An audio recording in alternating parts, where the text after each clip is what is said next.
Ser Be Self no es solo construir una empresa, es creer que los sueños, cuando se hacen con propósito, pueden cambiar la forma que vivimos, compartimos y creamos valor.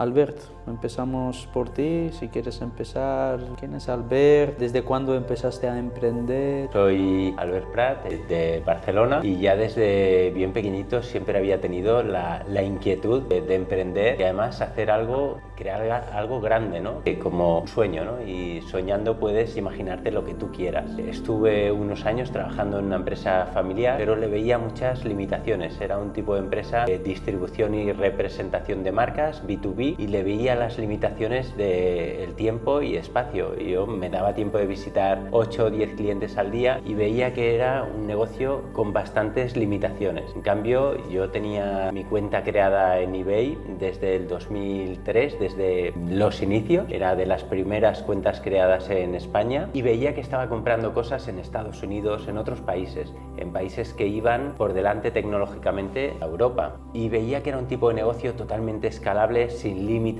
y que a mí realmente me apasionaba, me llenaba mucho. Entonces en 2006-2007 empecé a hacer algunas pruebas, vendiendo y comprando cosas por eBay, que era la primera plataforma que se introdujo, y vi que realmente era un tipo de negocio con futuro y escalable. Y en 2008 decidí dedicarme 100% a crear una empresa de comercio online que solo vendiese por internet, que no hiciese mix entre el B2B, B2C. Estuve 2 años haciendo un mix entre trabajando para mí y trabajando en la empresa familiar, porque yo lo que no quería era ponerle gastos a la empresa que yo estaba creando. Estuve 2 años que trabajaba de 6 de la mañana a 2 para la empresa familiar y luego de 2 a 10 de la noche o la hora que fuese para mi propia empresa. Hasta que en el 2010 recuerdo que primera vez que me fui de vacaciones, hacía mucho que no hacía vacaciones, ni un día, no paraba, me fui una semana y le dejé el teléfono a mi padre y le pedí a un amigo que viniese a preparar los pedidos que tenía.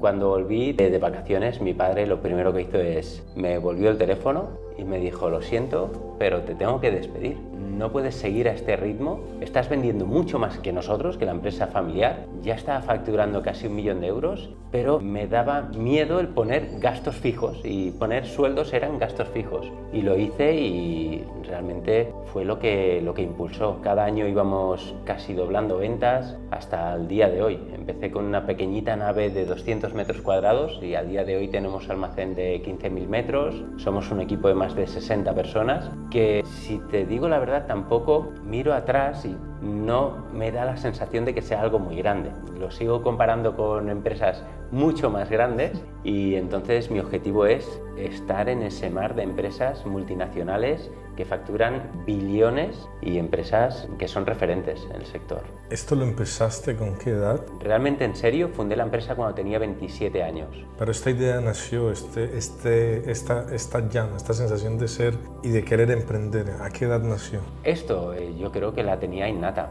Esto venía conmigo desde bien pequeñito. Recuerdo mis padres, cuando se compraron una casa, querían arreglar el jardín. Yo tenía 5 o 6 años y me dijeron: venga, va, ayúdanos, hay que limpiar el terreno para poder plantar el césped y todo. Y recuerdo que me dijeron: te vamos a pagar a peseta la piedra. Y cuando llevaba 500 piedras recogidas, me dijeron: oye, ya esto hay que renegociarlo. Claro, en una tarde ya llevaba yo 500 pesetas ganadas. Me dijeron: no, esto hay que renegociarlo. Entonces, desde bien pequeño es algo innato. Siempre buscaba la manera de poder crear un negocio o poder ganar, ya no te diría ganar dinero, porque lo demuestra los 2 primeros años que monté la empresa, que no cobraba nada, que lo que tenía como objetivo era crear algo grande, algo que me llenase de verdad, y no era ganar el dinero. Yo siempre pensaba que el dinero ya vendría luego. A los 14, 15 años, mientras estaba acabando de estudiar, bueno, tampoco he sido muy buen estudiante en mi vida, me puse a criar perros.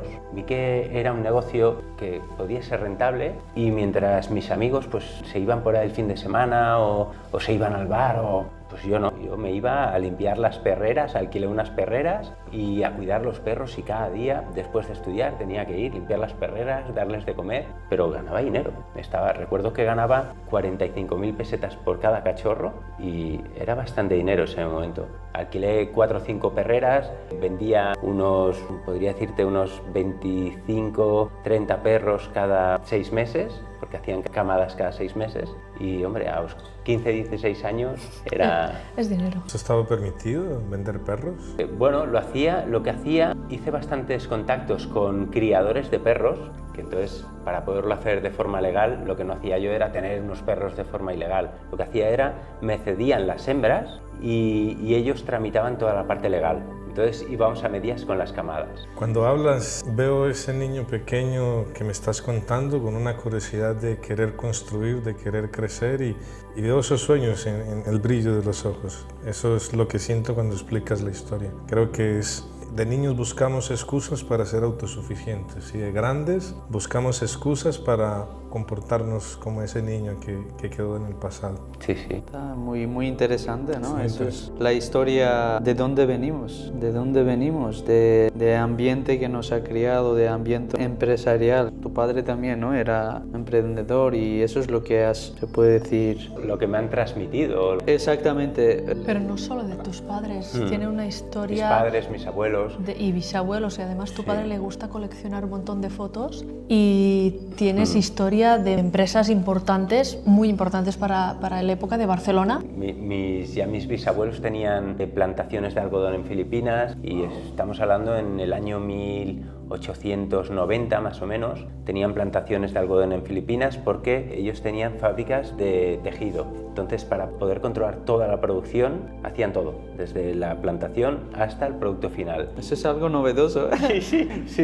Luego mi abuelo, en el año 1950 más o menos, fundó una fábrica de derivados del petróleo, de jabones, cuando empezaron a fabricar las primeras lavadoras. Entonces, claro, el boom de las lavadoras, el jabón, pues su negocio también creció. Y una cosa que he visto y que se repite, y en libros familiares que me han dejado heredados, lo leo, que el gran problema del empresario de hace 200 años al de ahora es el mismo, es las preocupaciones de la liquidez, falta de capacidad de poder empujar el negocio, de tener que estar todo el día avalando todas las operaciones con tus bienes propios. Mi abuelo acabó vendiendo la fábrica por eso, porque no quería dejar como herencia a sus hijos un negocio que les podía acabar arrastrando económicamente, que si no iba bien, como tienes que avalar todas las operaciones con tu patrimonio, lo puedes perder todo. O sea que ese gen de el innovar está transmitido de muchas generaciones atrás. Sí, yo creo que sí, y además para nosotros, o para mí en particular, el innovar o el ir por delante es como un reto, es como querer ser el primero que hace algo. ¿Por qué? Porque el que pega primero pega 2 veces, y luego es el reto de conseguirlo, ¿no? En este caso, haber tokenizado las acciones de la empresa es algo que yo ya tenía en mente desde hace años, desde el 2018-19, porque veía que muchos proyectos nacidos en mundo cripto, Web3, blockchain, eran capaces de generar una comunidad súper fuerte, y luego además la propia comunidad financiaba el proyecto. Y siempre pensaba, ostras, esto son cosas que no están reguladas. Imagínate si se pudiese hacer un mix entre el mundo Web3, mundo Web2, mundo una empresa. Ostras, la potencia que le puede dar, o el potencial, el empuje, es increíble. Una empresa o una historia que me gusta mucho es la de la empresa de Lego. Es brutal. 2003 perdió casi 200 millones, 2004 perdió 200 millones, 2015, empresa más valorada de juguetes por encima de Mattel, valorada en 50.000 millones. ¿Cómo lo hizo? Creó una comunidad, creó el Lego Serious Play, creó unas alianzas entre Disney y Lego, haciendo mixes entre los dibujos animados y las colecciones de Lego. Y todo esto supo crear una comunidad súper fuerte. Y esa parte de poder visualizarlo, creo que esa es la base de la innovación. O sea, porque al final solo muy pocas mentes son capaces de ver esos puntos de coyuntura donde necesitamos crear bases fuertes para que se pueda pueda innovar. En este caso, identificaste una oportunidad, pensaste en esa comunidad. ¿Y qué pasaría si hacemos esto, pero un poco más regulado, más institucional, y lo has conseguido?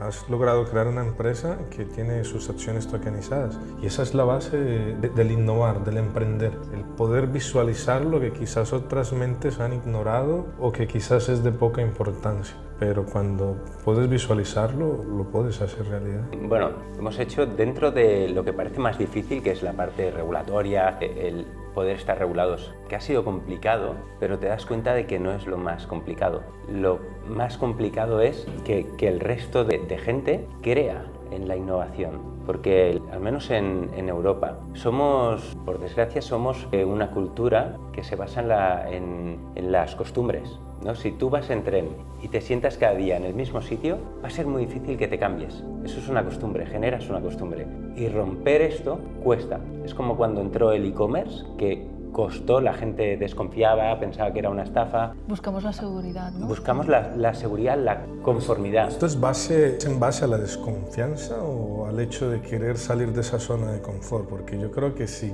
le pones algo muy fácil a una persona para que rompa ese patrón, esa tradición, quizás es cuestión de confort. Es confort.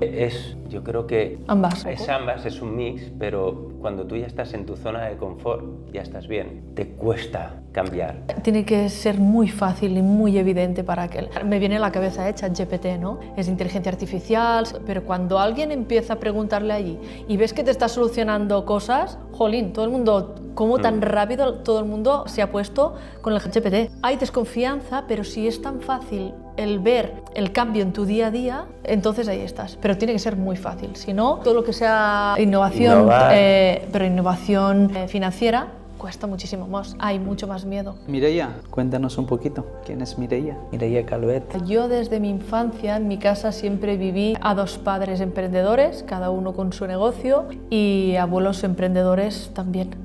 Eran pequeñas empresas tradicionales. Pues, por ejemplo, mi abuelo tenía, antes de los supermercados, habían empresas de colmados. Antes de que hubieran supermercados, pues en casa de mi madre los abuelos tenían colmados. Y mi madre vivió esto y decidió emprender también ella, ¿no? Como mujer emprendedora también, para mí, un poco reflejo de mujer que puede llevar una empresa, un negocio. Y por parte de mi padre lo mismo, ¿no? También tenían negocio y él también lo heredó y lo siguió. Entonces, desde siempre en mi casa he visto que es entrevistas para los empleados, hacer que funcionen las cosas, ver los números, que estamos llegando al objetivo, no estamos llegando, qué vamos a hacer para llegar. Todo esto en mi casa siempre, en las comidas siempre eran negocios, todo. Discutían mis padres, no hacemos esto, hacemos lo otro. Uno se ayudaba en lo suyo, el otro se ayudaba en lo otro. Y yo esto lo vi como, lo normalicé, lo vi como natural, ¿no? Entonces, de pequeña no sabía lo que haría, ¿no? Lo típico, pues estudias, haces una carrera con lo que más o menos te gusta, ¿no? En mi caso, comunicación, innovación, bueno, tecnología, marketing, ¿no? Que en aquel momento también era algo un poco más disruptivo dentro de todo lo que había. Y me fui moviendo, ¿no? Por curiosidad, por los diferentes sitios más enfocados al marketing. Estuve también trabajando con mi madre, pero yo quizás era un poco más innovadora y no nos entendimos muy bien. Y decidí probar en otras cosas, en otras empresas, hasta que di la empresa de Albert cuando estábamos en Centelles, que éramos unas 5 personas así, la empresa era muy joven. Y enseguida dentro de mí, la empresa familiar, lo que hacían, que era tan tradicional y tan, no sé cómo decirlo, antiguo, que no me encajaba para nada de mi forma de ser, ¿no? No había tecnología, no había innovación, el producto tampoco no me llamaba. En cambio allí vi oportunidad de crecimiento, vi tecnología, vi crecimiento, expansión, no vi límites y también vi empoderamiento, que es lo que me faltaba, ¿no? Que me dejaran hacer, ¿no? Porque me acuerdo que en mi trabajo de final de carrera lo empleé todo mi esfuerzo en la empresa de mi madre y no sirvió para nada, no lo vio en aquel momento y gracias a no verlo, ¿no? Yo también estoy ahí, ¿no? Pero sí que es verdad que, como antes he dicho, es importante que se dé también esta oportunidad, porque puedes tener ganas, ¿no? Y puedes tener el empeño y tal, pero en algún momento, si no sale esta oportunidad para tú poder expandirte, pues cuesta, ¿no? Y en mi caso, en esta empresa desde el minuto cero, porque tenía esta parte de emprender, de innovar, de arriesgarme y de atreverme, ¿no? De que me gustan los retos, empecé a ver cosas en la empresa y se las decía Albert, esto no sé qué, esto lo otro, podríamos traer. Y bueno, supongo que tuviste a alguien con ganas y nos juntó la pasión con este negocio, nos conocimos también más a nivel personal y yo empecé dentro del marketing para vender estos productos traducidos en todas las webs, porque cuando eres 5 personas en una empresa todo el mundo hace de todo, y me metí en todo y empecé a coordinar más áreas dentro de la empresa a medida que se iban haciendo más grandes, ¿no? Albert me dejaba, Albert se dedicaba más también sobre todo a la parte del producto, de todo el sourcing, ¿no? De todas estas fábricas donde tienen que pasar los estándares y los controles de calidad del producto que tú quieres vender en Europa. Yo también la ayudaba, pero también el día a día en la empresa, pues el equipo, todo lo que son, bueno, trabajadores, quién hace qué, objetivos, pues bueno, yo le iba dando forma, ¿no? Hay un punto en común, una base, y es algo un poco más interna. Es decir, las dos historias se unen es en la visión, la capacidad de visualizar no lo que tienen, sino lo que pueden conseguir. Y eso es algo que te enseñaron desde casa, eso es algo que te educaron también y que has aprendido en todo ese proceso. Cuando saliste de casa ya empezaste a ver cosas que de pronto tu madre no lo hacía de la manera más innovadora posible y lograste visualizarlo, y fue cuando se conocieron. Y todo parte de esa base. Al final lo físico, lo externo, es una materialización de lo que nosotros tenemos en base a nuestras creencias. Y eso es algo que cuando hablas con un inversor, cuando hablas con alguien que está a la vanguardia de lo que está ocurriendo en el mundo, que estás hablando con un emprendedor, es algo en común. Es como que todos parten de esa base, la visualización de las metas y objetivos que se quieren conseguir. Y claro, tener los socios, porque son socios, es una pareja de por vida, el matrimonio es algo que se comparte para siempre, y tener una visión es algo muy importante. Sí, yo lo que dices me resulta familiar. Yo siempre noto y veo que Albert y yo tenemos esta visión, no sé cómo vemos un poco más allá, él de su manera y yo de la mía, pero enseguida nos alineamos, ¿no? Lo vemos claro, ¿no? Él da sus argumentos y los míos, y todos los dos tenemos este mismo objetivo ambicioso común desde la visión, desde la intuición también, pero él con su forma de ser, yo con la mía, le vamos dando una forma de engranaje, ¿no? Porque él aporta, es verdad, en el día a día unas cosas que yo no aporto y viceversa. Entonces, con el mismo objetivo, la misma visión, cada uno construye el camino haciéndolo desde otras partes diferentes, ¿no? Yo lo veo así, o lo vivo así al menos. De diferentes ángulos. Sí, lo vivo así. Es como el puzzle, ¿no? Cada pieza es único con su detalle y, claro, imprescindible. Hay alguien que la historia de esta persona me gusta mucho y cuando sea grande quiero ser como él. Desde pequeño siempre había admirado a mi abuelo todo, y que se murió cuando yo tenía 20 años, pero su historia me inspiraba. Como él empezó montando una fábrica, todo, y teniendo un negocio que venía de su padre, decidió montar el suyo propio y montó una fábrica cogiendo una persona que era un mecánico, comprando una máquina para hacer las mezclas de los productos químicos, y trabajaban 12 horas cada uno para que la máquina no parase. De hecho, muchas veces haces esta broma entre los equipos, ¿no? Que dicen media jornada, intuyendo que van a ser 4 horas, y le dice sí, de 12 a 12, ¿no? De media jornada. Pero esta broma viene de que es que aquí se hacía así, ¿no? Es que cuando amas lo que estás haciendo, el tiempo vuela. Sí. El tiempo vuela. No lo cuentas. No. ¿Y cómo estáis, afrontando con la nueva tecnología que ha llegado? Por ejemplo, hablemos de un poco de inteligencia artificial, cómo ha influido día a día. ¿Estáis utilizando, por ejemplo, más famosa aplicación ChatGPT?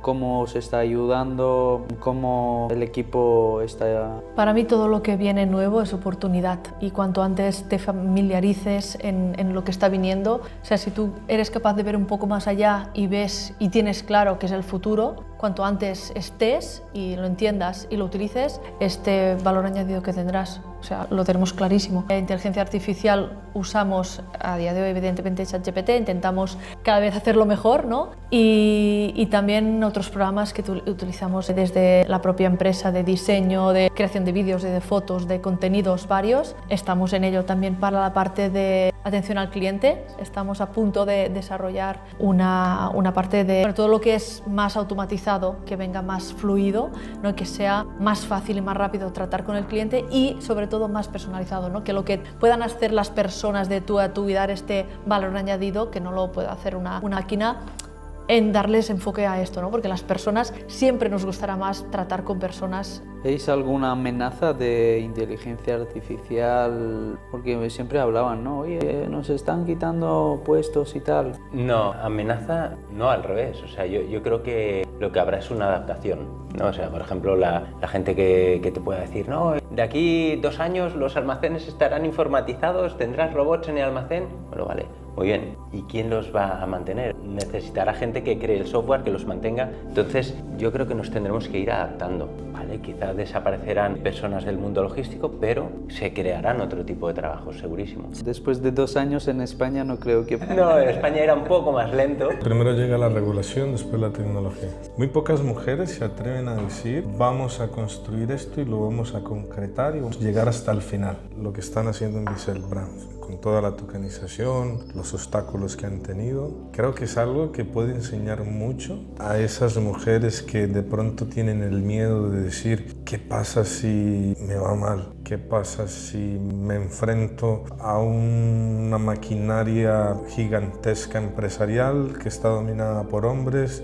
Quizás están un poco atemorizadas de querer lanzar y decir, no, yo puedo hacerlo. ¿Qué podrías decirles a esas mujeres que quieren lanzarse? Os cuento mi punto de vista. Al final esto es un tema bastante recurrente, ¿no? Y queda mucho de sí, pero yo os puedo contar mi experiencia y sí que es una realidad que todavía la mujer, por ser mujer, ¿no? Por el concepto que hay de mujer dentro del mundo empresarial, está mirada con otros ojos, ¿no? Y yo creo que tiene como el doble de trabajo de hacerse ver y de hacerse valer por otra cosa que no sea pues algo tipo belleza o algo así, ¿no? Que las mujeres aportamos, no digo ni más ni tal, en nuestro ejemplo, por ejemplo, lo veo facilísimo, tenemos unas cosas, una perspicacia o cosas diferentes que apoyan y complementan a las que tiene un hombre. Y si un hombre puede emprender con sus cosas, una mujer también puede emprender con las suyas. Y será o tendrá el matiz que tiene la mujer, ¿no? Yo lo veo, ¿no? Y de hecho cuando me junto con mujeres, ¿no? Con la alcaldesa el otro día me decía, mira, veo muchísimas empresas y las que están lideradas por mujeres, todas tienen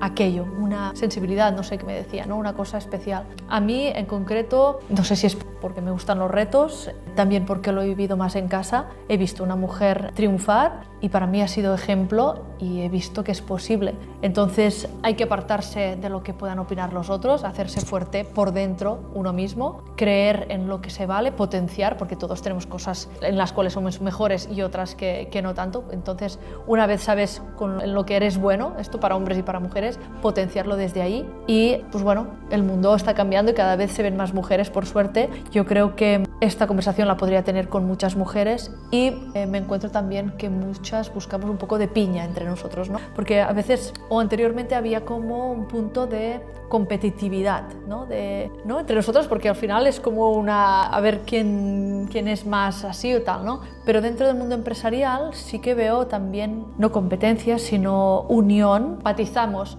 con lo que puedes ver. Yo veo una mujer emprendedora y pienso, wow, él sé perfectamente lo que te encuentras, ¿no? Estás en una reunión y hay cosas que tú sabes perfectamente y preguntan al otro, ¿no? O preguntan al ver y quizás las he hecho yo. Esto miles de millones de veces me ha pasado. Pero bueno, es lo que me toca vivir y estoy aquí para contarlo y para ayudar a todas las que quieran hacerlo. Es posible. Cuesta un poco más a día de hoy, sí, pero es posible. Y luego quizás tienes también el doble de orgullo, ¿no? Eso es algo por lo cual sentirse muy orgulloso. Tengo una opinión dividida con el tema de la tokenización, pero ustedes han logrado romper ese patrón o han logrado implementar algo que realmente aporta valor. ¿Por qué? La mayoría de gente piensa que la tokenización es el santo grial y va a resolver muchos problemas, pero a veces escucho muchos proyectos que intentan, por ejemplo, vamos a tokenizar un edificio. Tokenizar un edificio no tiene sentido. Entiendo que de pronto el token que estás intentando representar mediante un inmueble te va a abrir a un mercado, pero ¿dónde está la propiedad? O sea, ¿qué es lo que representa ese token? No, para mí no hace sentido porque al final es un token que no te da la propiedad de ese inmueble. Lo único que te permite es quizás conseguir liquidez para que un mercado internacional pueda entrar. pero no representa la propiedad. Es decir, este token que tengo aquí en mi billetera me da la propiedad sobre este inmueble físico. Pero en Bicel es totalmente diferente. Si tienes el token, tienes acciones. En particular, la parte de los inmuebles lo tendrán que acabar de regular diferente, porque actualmente no está preparada la regulación para poder tokenizar inmuebles de una forma real. Hay que hacer representaciones, pero la regulación sobre acciones de empresas sí que está hecha y se pueden transformar. Simplemente conviertes las acciones, algo que es físico, en algo digital. ¿Esto tiene sentido? Sí, pero también hay que ser realista. No tienes que mirar si realmente tiene sentido lo que vas a tokenizar. En nuestro caso, la gente puede pensar, sí, podías haber salido a mercado, podías haber buscado un fondo inversor. Tienes razón, pero en la mayoría de los fondos inversores que entran en una empresa tienen una fecha de salida, y con esa fecha de salida pueden obligar, en muchos casos, a los fundadores a vender. En cambio, si tú lo haces a través de la tokenización y consigues que haya liquidez suficiente en el mercado secundario, los inversores pueden invertir y desinvertir cuando quieran, cosa que si tienes una entrada en un fondo inversor no es bien así. Hay que vender la totalidad en la mayoría de los casos. En cambio, de forma tokenizada pueden ser parciales. Por eso, cuando lo diseñamos, era importante para nosotros crear la pool de liquidez para asegurar que los inversores puedan entrar y salir cuando quieran. Entonces la gente te puede decir, muy bien, ¿por qué no sales a bolsa? Porque si tú sales a bolsa, sigues dependiendo del ¿qué cambias al ir al banco y pedir una financiación? Sigues dependiendo de un banco, ¿no? En cambio, si tú lo haces a través del mundo blockchain, Web3, son operaciones directas entre inversores y empresa, en la que no hay un banco ni los colocadores, que tú dependes de ellos. Entonces es una operación mucho más directa, totalmente trazable, y además no hay todas las comisiones y todos los costes.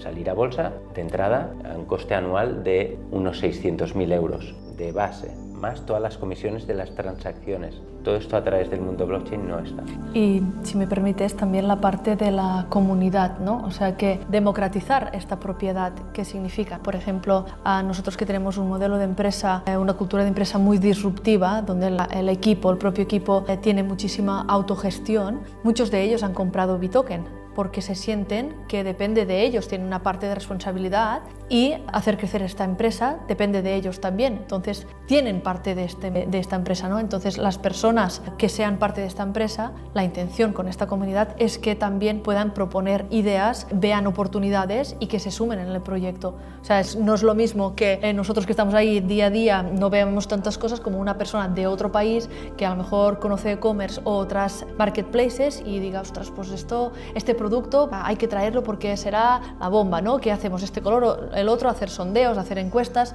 trabajar más como partners implicados activos, como una comunidad de personas que quieran sumarse a este proyecto, ¿no? de vender productos, acercarlos para facilitar a las personas su día a día y tener estos feedbacks constantes. Para nosotros es mucho más enriquecedor y va súper en línea al tipo de empresa que somos nosotros. Eso me hace pensar mucho en los sistemas de gobernanza que mediante los tokens pueden hacer, votar propuestas. Yo veo muchas propiedades y te abre un montón de posibilidades, por ejemplo. Creo que en algún punto en el futuro tiene que converger o tienen que encontrarse los dos mundos, DeFi y imagínate, utilizar los tokens de Bitoken en un futuro y que un inversor diga, bueno, no quiero salirme de la empresa pero sí necesito un poco de liquidez porque me quiero comprar una casa, pues sencillamente les mando un protocolo descentralizado, pido un préstamo, tengo mi liquidez y aquí a los 2 años vuelvo y recupero esas mismas acciones al mismo precio, pago un interés muy reducido y como es un préstamo no pago impuestos como lo haría cuando vendo las acciones, que haya un traspaso por un precio establecido, sino que estás poniendo las acciones como colateral para pedir un préstamo. Eso abre un sinfín de posibilidades. Hay en países que ya se está habilitando. En Andorra, por ejemplo, ya se está habilitando que tú puedas usar las wallets como colateral siempre y cuando haya un mercado secundario líquido, ¿no? Entonces, que haya un mercado secundario con una liquidez te abre un abanico impensable de posibilidades. ¿Por qué? Porque la empresa misma tiene acceso a negociaciones o financiaciones con unas condiciones mucho mejores. El inversor puede usar sus wallets como colateral. Entonces, es una rueda que imparables. A mí me surgen varias preguntas. ¿Por qué? Sabes que cuando eres parte de una empresa, eres socio, hay varios procesos que tienes que seguir. Hay como una estructura. Por ejemplo, si tienes acciones con derecho a dividendos, pues se te pagan los dividendos, dependiendo de lo que se decida en la junta de socios, trimestrales, anuales, etc. ¿Cómo se hacen los pagos de dividendos si tienes el token? Al estar regulados, el regulador nos obliga, a no ser de que luego internamente con todos los nuevos accionistas se decida otra cosa, pero por ahora se hace el pago con euros a las cuentas que tiene cada socio. Luego también lo que estamos haciendo es crear una plataforma en la cual entrarán los accionistas conectando su wallet para saber que son inversores, y aquí tendrán todos los datos compartidos de la empresa, financieros, y además lo que se quiere es hacerlos partícipes, votaciones, ideas de productos, negocio, poder tener un contacto directo con la gente que quiera participar. No quiere decir que todos los inversores estén obligados a participar, dar su opinión, no, porque seguro que habrán inversores estratégicos como ha sido Polygon o igual algún Venture Capital que quiera ser parte y no quiera estar tan involucrado, pero dar la posibilidad a todos los socios que puedan participar. Y eso ha sido otro de los motivos de tokenizar el 100% de las acciones, todas con los mismos derechos, para que los nuevos inversores puedan participar en todas las decisiones de la empresa, en las votaciones, en todo. Si en un futuro, Dios quiera cercano, hay un squeeze de, es decir, que ya no hay acciones o tokens disponibles, ¿tienen planteado hacer algún split del token, de las acciones, o siempre va a haber? Son limitadas. ¿Cuántas acciones en total? Hay en total casi 18 millones de acciones, 15 millones bloqueados durante los primeros 4 años y en el mercado habrán 3 millones. Pero en total son 18 tokens, 18 millones. O sea, como tipo Bitcoin, supply limitado. Sí. Si quieres tener un pedacito de la torta, pues al doble, porque ya no hay ningún split, no va a ser posible. Claro, por eso lo que se ha hecho de forma que se pueda dar tranquilidad al accionista, ¿no? Sabemos que en Europa cuesta mucho que la gente confíe, pues intentar, además de ser transparentes, de dar la máxima tranquilidad. ¿Qué se ha hecho? Se firmó un pacto de socios en el cual bloquea nuestros tokens durante los primeros 4 años, nuestras acciones. ¿Para qué? Para evitar una devaluación del precio de la acción. Luego se asegura un 10% de bonificación a los inversores que estén con nosotros el primer año. ¿Por qué? Porque queremos que el que entre no entre y salga, sino que intente estar un año para que nosotros, con los resultados auditados, le podamos demostrar la evolución. Y la gente que esté este año obtendrá el 10% en forma de donación. ¿Por qué lo hacemos así? Porque no queremos descapitalizar la empresa. Si es un dividendo, los dividendos también son a los accionistas actuales y esto no lo queremos. Solo queremos premiar a los nuevos, porque si lo hacemos al total de los accionistas, la empresa se descapitaliza. Otra cosa que hacemos es garantizar la pool de liquidez en mercado secundario. ¿Qué quiere decir? Que pondremos nosotros $500,000 de euros de liquidez de entrada en el mercado secundario para cuando listemos, si hay un inversor que por lo que sea quiere salir, garantizar que se podrá comprar y vender en el mercado secundario. Cuando hablamos de un mercado secundario, ¿a qué nos referimos? A mercado abierto. A mercado abierto, que serán exchanges que tengan la licencia MiFID II.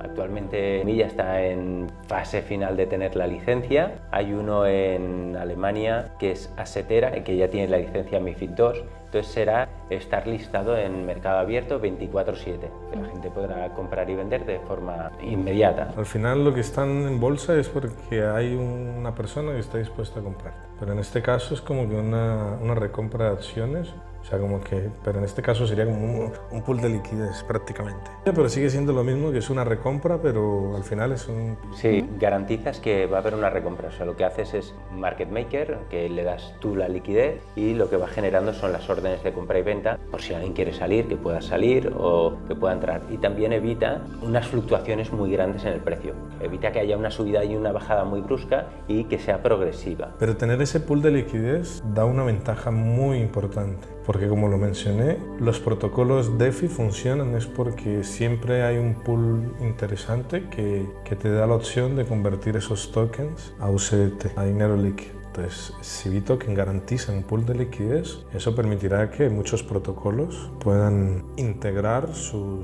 rentabilidad de préstamos fácilmente. Sí, pero para nosotros el crear el tokenomics o crear el formato, el diseño de cómo se estructura Bitoken era muy importante. Sabemos que hay mucha desconfianza dentro del mundo cripto, que hay que separarlo de la tecnología, que es blockchain, no tiene nada que ver, y nosotros lo que hemos hecho es utilizar la tecnología blockchain para salir a mercado y para dar la tranquilidad a la gente. Se ha creado o se ha diseñado de una manera que, ostras, que habrá liquidez en el mercado secundario, que te garantiza una rentabilidad del 10% el primer año. Luego ya está firmado en un acuerdo, creo que es durante los 5 siguientes años, el reparto de dividendos del 50% de los dividendos netos. Ya está firmado. Todo esto se ha diseñado de manera que los inversores durante los 4 o 5 primeros años estén tranquilos. Y después lo que se hará es una votación entre todos a ver lo que ellos quieren decir, qué es lo que opinan. La liquidez, llámale liquidez, y es un modelo que le veo futuro. Tiene un futuro muy adelantado. Creo que la base del sistema no soporta la innovación que están intentando hacer. Es decir, de que están tan adelante en el futuro que la regulación tienes que irla arrastrando con un lazo. La regulación aún no está bien hecha del todo. La tienen que pulir. Porque, por ejemplo, nosotros nos hemos tenido que adaptar. Han permitido que se puedan tokenizar las acciones, pero luego resulta que la primera transmisión no es libre. Entonces, la regulación no está bien hecha. Si tú permites que las empresas digitalicen todas sus acciones para salir a mercado abierto, la primera transmisión ha de ser libre. Pero resulta que si el concepto es ampliación de capital, no puedes hacerlo, porque primera transmisión el socio tendría que ir a la notaría. Entonces, la segunda transmisión sí que es libre. ¿Cómo lo hemos tenido que hacer? Buscando la manera legal y gestionando autocartera, porque la autocartera ya es segunda transmisión. Pero aquí hay una gran diferencia. La ampliación de capital no tributa, la autocartera sí. Y hay una gran diferencia. Tributa el 25%. Nosotros lo hemos hecho porque tenemos un año para luego discutirlo. Eso permitiría mover capitales libremente sin preocuparse de las ampliaciones de capital. Claro, hay que acabar de regular. Como que algo así, tengo que darle más cabeza a esa idea que has soltado porque está interesante. Bueno, todo se ha diseñado porque desde el 2018-19 he vivido muchísimos proyectos, he perdido mucho dinero en algunos y he visto todo lo que han hecho que no me ha gustado. Y he cogido todo lo que han hecho, he hecho un mix y lo que he hecho ha sido protegerlo. ¿Qué no me gustaba? No me gustaba que cuando listaban en mercado ponían todos los tokens en mercado, ¿vale? Hemos firmado que no se pueden poner. No me gustaba que en algún proyecto no había liquidez y entonces no podía desinvertir. Creamos una pool de liquidez. No me gustaba tampoco el hecho de, ostras, no me tienen en cuenta para nada. Yo decía mis opiniones y ni te contestaban. Pues no, los security tokens van a tener exactamente los mismos derechos y lo que queremos es escuchar a la gente. Esto parece que no, pero es de las cosas más difíciles de escuchar y aprobar incluso algunas ideas, que se escuche, ¿no? Al final, porque al final la gente pues quiere hacer lo suyo y tal, pero escuchar a los otros y que alguna idea se lleve a cabo y que funcione, creo que es difícil esto. Y lo que os decía, ¿no? Que aquí en la empresa estamos acostumbrados a hacerlo así porque es nuestra forma de que surjan las ideas, ¿no? Con los espacios que tenemos, promovemos ideas, promovemos que la gente se atreva y si hay alguna idea le decimos pruébalo para adelante, ¿no? Tiene dudas, va, te ayudo, ¿cómo lo harías? Y lo lleva en marcha, ¿no? Y cuando sale y sale bien, claro, la persona sale empoderada y a por más. ¿Alguna vez, ya para acabar, has planteado de pronto prestar asesorías? Es decir, mira, hemos hecho esto con BeSelf y tú como quieres hacerlo, pues podemos hacerte una asesoría. Me lo han propuesto muchos, ¿eh? Me lo han propuesto. Pero o sea, como propuesta para implementarlo o empresas que han venido, ven, yo te pago, enséñame a hacerlo. Sí. Nos lo han propuesto, lo que pasa es que ahora mismo les he dicho, ostras, que no nos dedicamos tengo que a ello, focalizar, claro, es que y tengo que centrarme en la salida de primario. Digo, cuando lo acabe, lo que quieras, pero para hacerlo he hecho un máster, ¿eh? Ahora mismo, a ver, con el Bitoken estáis en proceso para salir a otro nivel. O sea, estando en el proceso, te concentras a ayudar a otras empresas. Y dejo lo mío. Exactamente. Lo tuyo... Pero en el futuro está en la lista serlo. Sí, no lo descarto. Sí.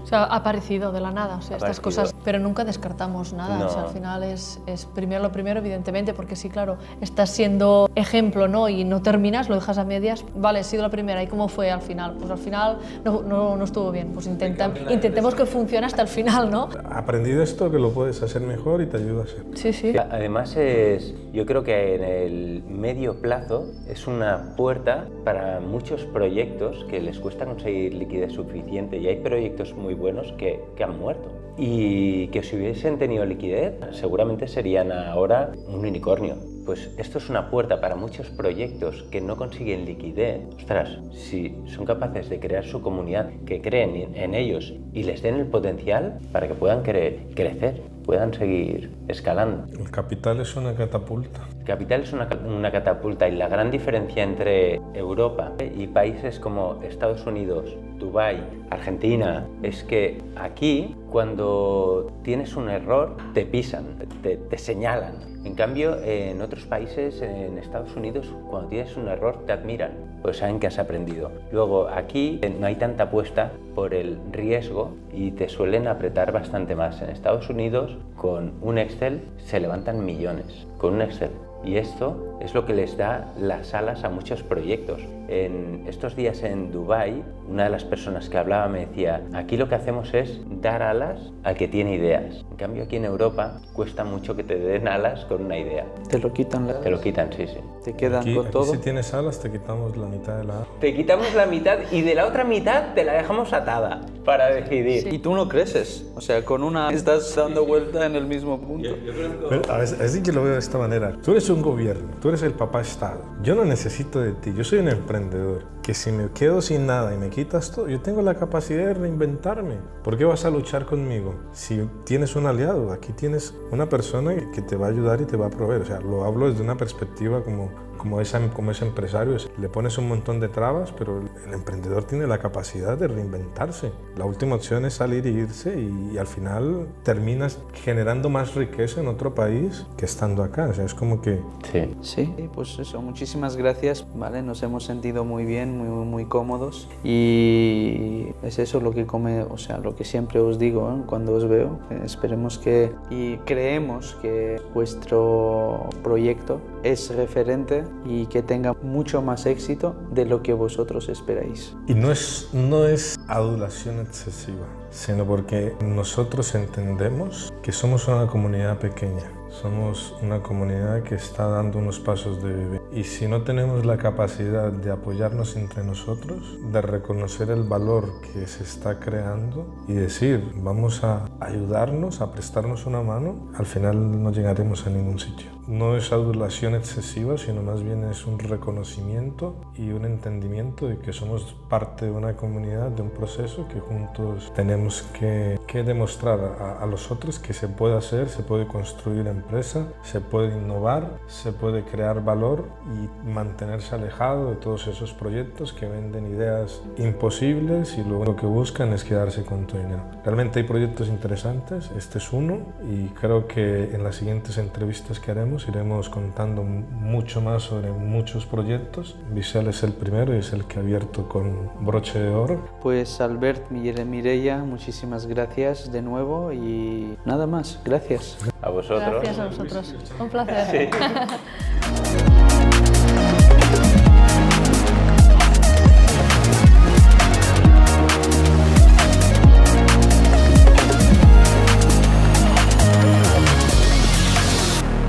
Es algo más sencillo de lo que parece. Todo el mundo cuando le hablas de tokenizar no sabe muy bien lo que es, pero simplemente es darles una representación digital, que las acciones de la empresa o los activos, en vez de tener un formato en papel, sean digitales, mucho más fácil la transmisión, mucho más líquida. Empecé a conocer el mundo Web3, blockchain, cripto en 2013-14, cuando un informático que teníamos me hablaba de Bitcoin. Lo que pasa es que no le hice mucho caso porque estaba centrado en el negocio y no lo investigué, pero realmente en 2018-19 empecé a investigarlo, entré en algún proyecto y vi que realmente es una tecnología mucho más eficiente que lo que tenemos actualmente, porque para nosotros hacerlo de una forma, el 100% del capital, era hacerlo de una manera transparente.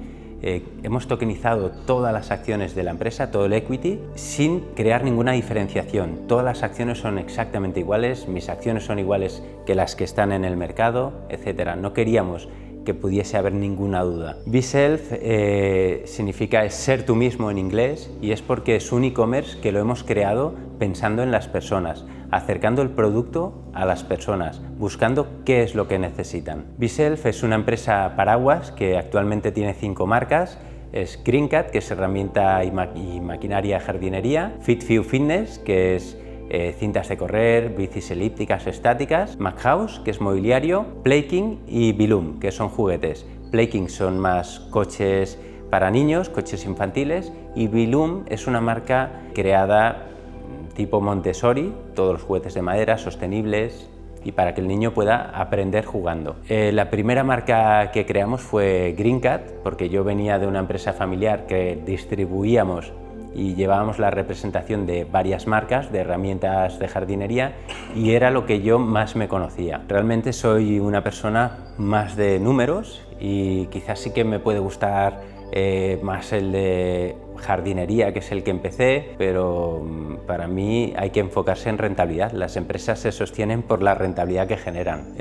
Para mí, desde que empecé, yo desde bien pequeñito tenía claro que quería montar algo grande, quería montar un negocio propio y que pudiese tener un crecimiento exponencial. Y lo más importante para mí fue: no te focalices en ganar dinero, sino haz lo que te gusta y el dinero ya vendrá.